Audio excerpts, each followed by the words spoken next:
Good evening साथियों। आज आपकी शैक्षिक समावेशी की 5वीं क्लास है। आज का टॉपिक है शैक्षिक रूप से पिछड़े कमजोर, बैकवर्ड चिल्ड्रन। साथियों, जैसा कि मैं समझ पा रहा हूँ कि आप लोग क्लास को डेली देखते होंगे।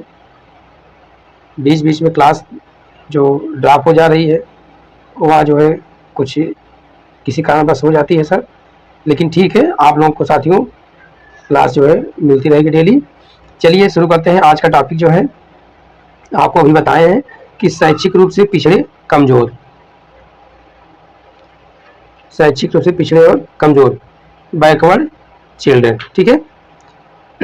इसमें देखिए साथियों, पिछड़े बच्चों को परिभाषित करने के लिए बुद्धि लब्धि मतलब IQ के स्तर को प्रयोग नहीं किया जाता है, बल्कि क्या किया जाता है, निष्पत्ति या शैक्षिक लब्धि को आधार माना जाता है।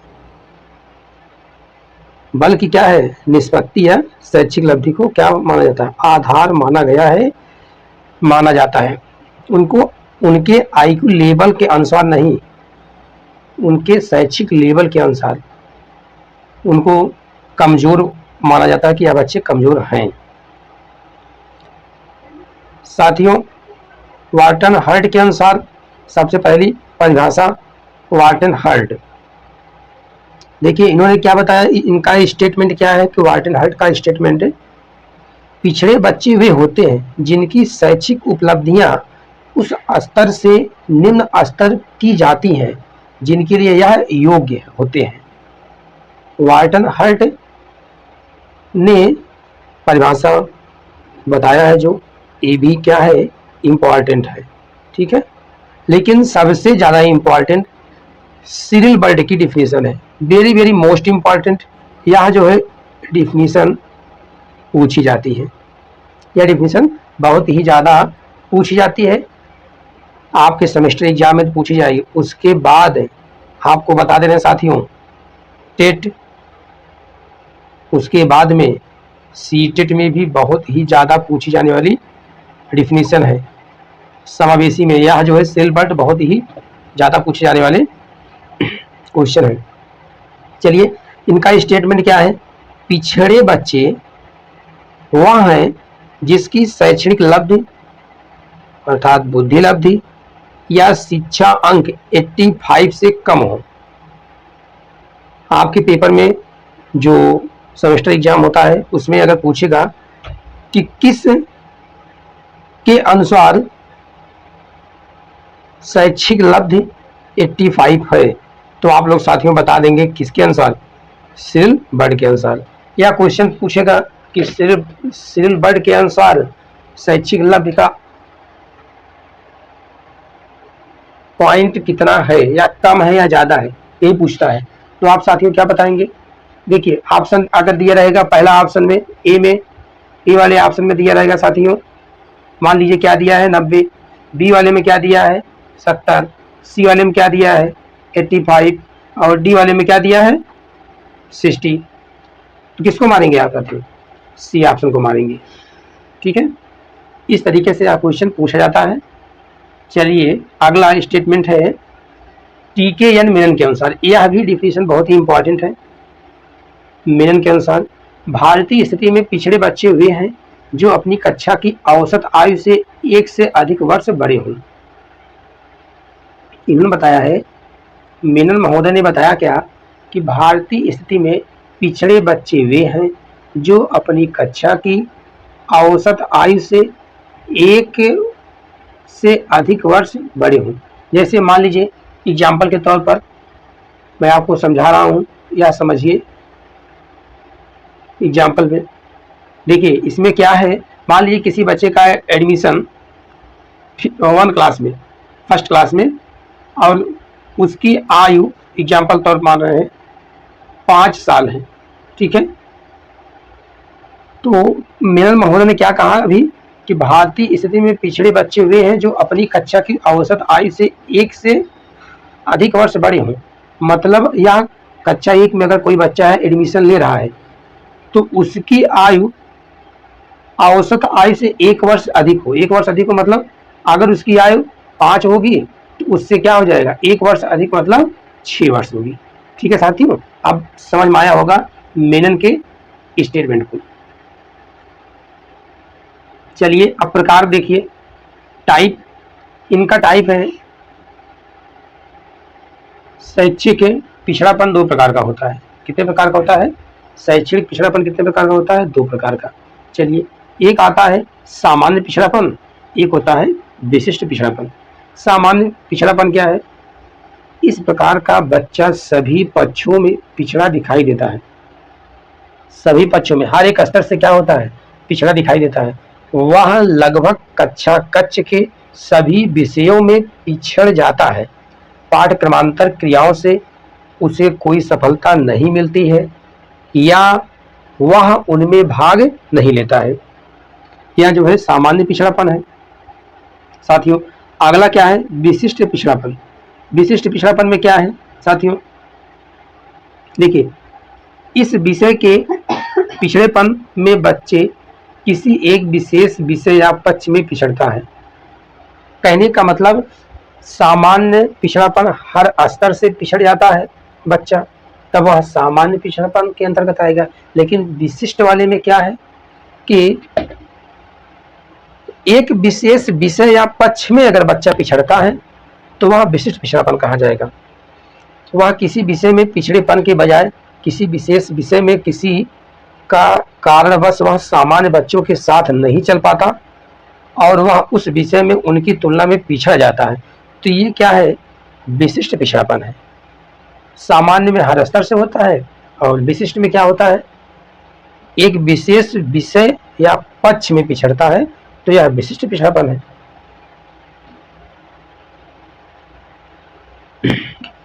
पिछड़ापन में बच्चों की पहचान आप कैसे करेंगे कि शैक्षिक रूप से पिछड़े बच्चों की पहचान आप कैसे कर लेंगे? तो देखिए साथियों, विभिन्न परिस्थितियां एवं व्यवहार का ज्ञान करके, विभिन्न प्रकार के कंडीशन ऑफ टर्म को देखते हुए, उनके बिहेवियर को देखते हुए आप यह नॉलेज कर लेंगे कि इस स्तर से यह शैक्षिक रूप से पिछड़ गया है। दूसरा है कि व्यक्तिगत बुद्धि परीक्षण के द्वारा। व्यक्तिगत बुद्धि परीक्षण में देखिए, बुद्धि लब्धि क्या है? बुद्धि लब्धि IQ लेवल से उनका पिछड़ापन पता कर लेंगे। मानसिक आयु बटे वास्तविक आयु गुणे 100, या इसी को IQ बराबर MA/CA × 100 बोलते हैं। ठीक है, क्या बोलते हैं साथियों? शॉर्ट फॉर्म में IQ बराबर MA/CA × क्या हो गया? 100। ठीक है साथियों, चलिए अगला पॉइंट है मानकीकृत उपलब्धि परीक्षण के द्वारा। क्या है? मानकीकृत उपलब्धि परीक्षण के द्वारा। चौथा है उपलब्धि परीक्षण के द्वारा। पांचवा है सामूहिक परीक्षण के द्वारा। छठा है अन्य मनोवैज्ञानिक परीक्षण के द्वारा।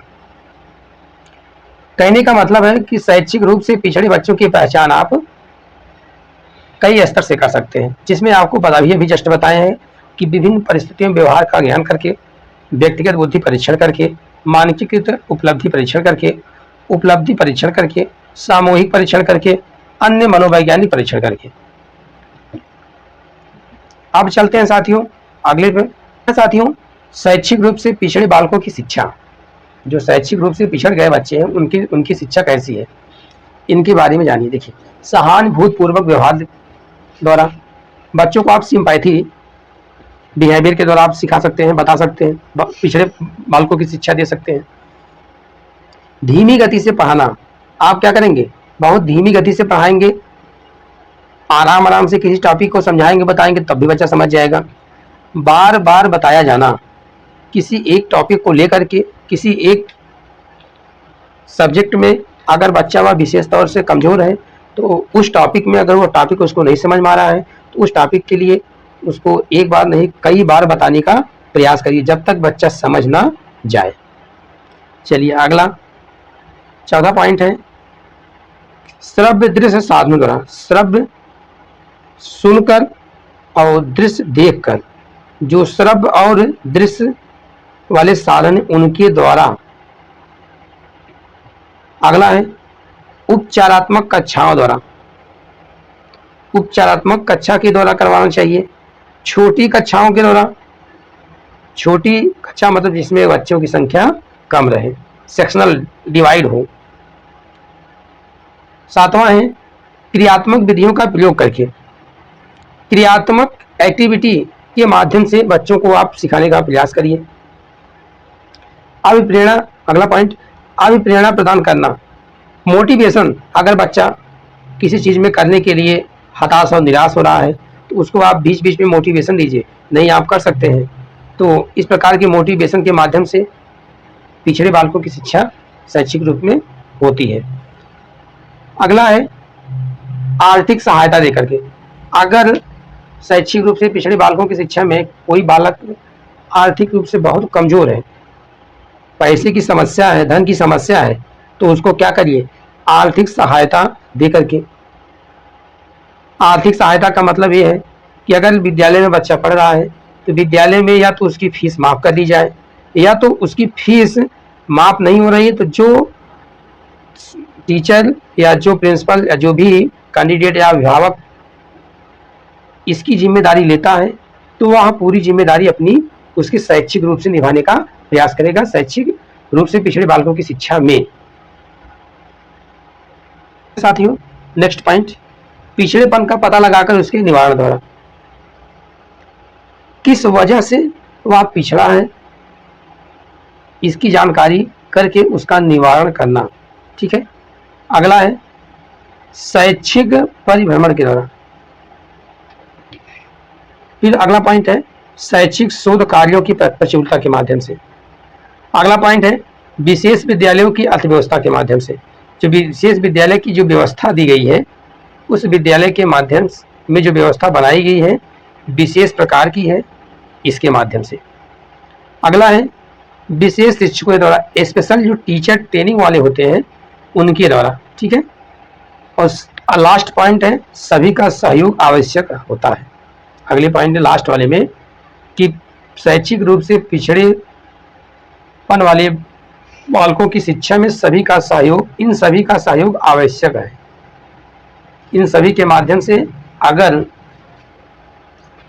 सुचारू रूप से शिक्षा संचालित करवा दी जाए सबके सहयोग से तो बच्चों में पिछड़ेपन, शैक्षिक रूप से पिछड़ेपन की दूरियां खत्म हो जाएंगी। वंचित वर्ग के बच्चे, अपवंचित वर्ग के बच्चों में क्या क्या है साथियों, देखिए अगला टॉपिक यही है और यहाँ से भी क्वेश्चन आपका बनता है अपवंचित वर्ग के बच्चों से। चलिए वंचन, अब वंचन के बारे में जानिए।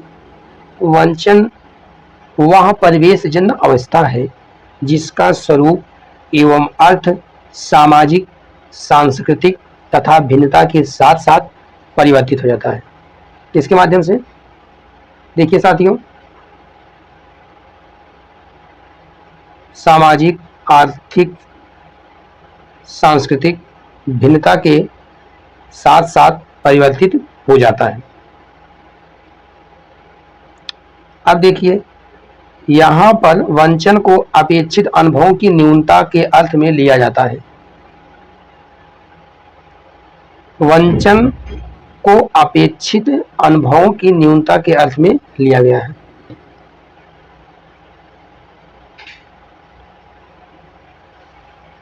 किसी समूह की सदस्यता के रूप में, कोई ग्रुप है उसकी सदस्यता के रूप में, न्यूनता के रूप में भी लिया जाता है। यहाँ पर अध्ययन की मुख्य धारा वंचन रूप में संवेदी अनुभवों के वंचन से है। संवेदी किसके? संवेदी अनुभवों के वंचन से है, जिसमें परिवेशी अनुभव प्रमुख होने के कारण बच्चों के विकास पर इनका सीधा परंतु निषेधात्मक प्रभाव पड़ता है। क्या पड़ता है? निषेधात्मक प्रभाव पड़ता है। आगे चलते हैं साथियों, देखिए अब यूनेस्को किसके द्वारा? यूनेस्को के द्वारा। यूनेस्को ने अपने भारतीय अध्ययन आख्या इंडियन स्टडी रिपोर्ट में 4 प्रकार के असुविधा संपन्न समूहों का उल्लेख किया है। क्वेश्चन आपके पेपर में मल्टीपल चॉइस क्वेश्चन में या 1 नंबर में पूछता है क्या यूनेस्को ने अपने भारतीय अध्ययन आख्या को कितने समूहों में बांटा है या कितने समूहों में उल्लेख किया है? तो आप लोग ऑप्शन ए में 3, बी में 5, सी में 4, डी में 2, तो आप क्या बताएंगे? 4, सी ऑप्शन। ठीक है। जो अनुसूचित एवं जनजाति, पिछड़े एवं अल्पसंख्यक आदि के अध्ययन पर आधारित है। अनुसूचित एवं जनजाति, पिछड़े एवं अल्पसंख्यक आदि जाति के अध्ययन पर किया जाता है। यह समूह है। देखिए साथियों, पहला अनुसूचित जाति, अनुसूचित जनजाति, भ्रमणकारी घुमंतू जनजाति, जो गांव-गांव में घूम करके इस बाग से उस बाग में अपना डेरा डालकर रहते हैं, उनको घुमंतू जनजाति के लोग बोले जाते हैं। संदर्भित जनजाति, पिछड़ी जाति और श्रमिक परिवारों के बच्चे, जो श्रमिक परिवार के बच्चे हैं वो भी इसी प्रकार या इसी के अंतर्गत आएंगे। अपवंचित वर्ग के बच्चों के लक्षण, आप इनके लक्षण को अब जानिए। पहला है निम्न महत्वाकांक्षी, दूसरा है निम्न शैक्षिक उपलब्धि, तीसरा है व्यक्तित्व विशेषताएं, जैसे अपने विचारों में अस्थिरता, अति उत्साही, समूह पालक, न्यून बहिर्मुखी, न्यून आत्मावलोकन। ठीक है। चौथा है बौद्धिक मंदता, मानसिक रूप से कमजोर। पांचवा है सामाजिक कुशलता का अभाव। क्या है? पांचवा सामाजिक कुशलता का अभाव। छठा है भाषा विपन्नता, भाषा में अनेक प्रकार की विपन्नता उत्पन्न होना। ये सब भी क्या है? अपवंचित वर्ग के लक्षण होंगे। कक्षाओं को छोड़ना अथवा पढ़ाई के प्रति उदासीन होना, क्लास चलती है और क्लास में क्या कर दें? बच्चे छोड़कर निकल जाएं, क्लास के प्रति उदासीन का होना, यह सब पूरी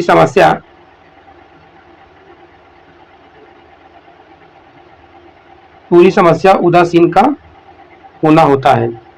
ठीक है साथियों, चलते हैं आगे। अब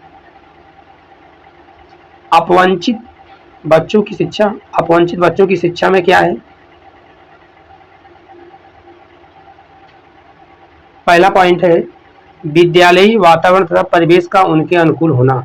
विद्यालय का जो वातावरण है और जो उनका परिवेश है, इन्वायरमेंट का अनुकूल होना चाहिए बच्चे के परिवेश के अनुसार।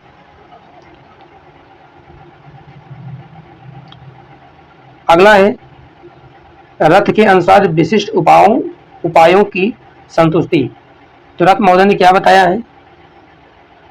पहला पॉइंट है पूर्व विद्यालय वातावरण के कारण उत्पन्न अधिगम न्यूनताओं को दूर करने का प्रयास। दूसरा है विशिष्ट विषयों में न्यूनताओं को दूर करने का प्रयास। तीसरा है वंचित बच्चों की प्राथमिक आवश्यकताओं की पूर्ति का प्रयास। वंचित बच्चों की प्राथमिक आवश्यकताओं की पूर्ति का प्रयास।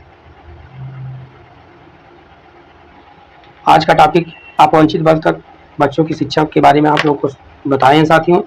आप लोग ज़्यादा से ज़्यादा लाइक, शेयर, सब्सक्राइब कीजिए। अपने जो तमाम साथी हैं 3rd सेमेस्टर के, उन तक ज़रूर से ज़रूर शेयर कीजिए। और आपका अगला टॉपिक कल रहेगा समस्यात्मक बच्चे। अगले टॉपिक में आपको समस्यात्मक बच्चों के बारे में बताएंगे। बहुत बहुत धन्यवाद साथियों।